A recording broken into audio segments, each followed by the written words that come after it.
Isolated, hollow, and hopeless. He lay naked in a bed of roses, chained at the wrists and ankles.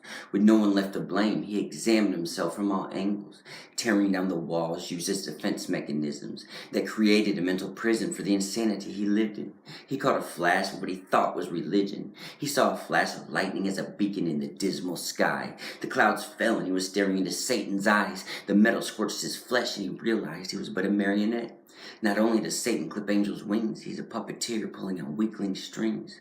Tears distorted his vision as he lay shackled, staring up at the fiery beast. This ominous omen of omnipotent opposition was only the onset of an opaque mind state he would obtain.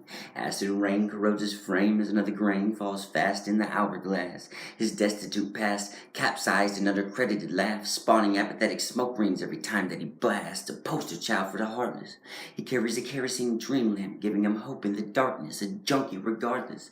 Self-conflicted as a fetus, a faceless, tormented soul, cloaked in anguish, not knowing himself. He claims that he's nameless, numb to the world he once felt. His Novocaine brain projects the image he has of himself, directly conflicting the image God had dealt. Because reality's a world where even angels lose their wings, and the most beautiful notes turn to broken harp strings.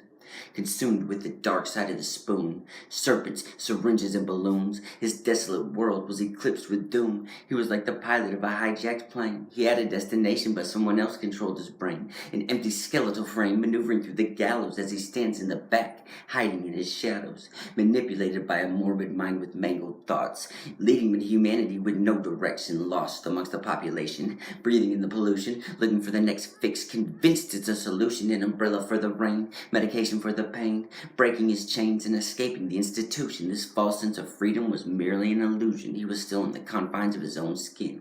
Every time he sobered up, the problem was there again, an infection branching out like tree limbs, contaminating those around him like radiation's radius. A torn home front and broken relationships became the blame for each listless wrist slit. The pain became unspoken every time a new vein was broke in, silencing the screams while shattering his dreams, drying out the soul of a fine-tuned machine. Because reality's a world where even angels lose their wings. The most beautiful notes turn to broken harp strings.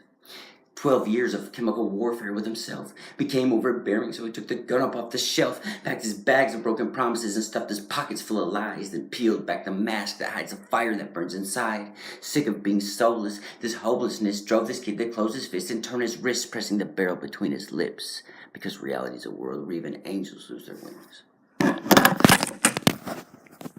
Deuces.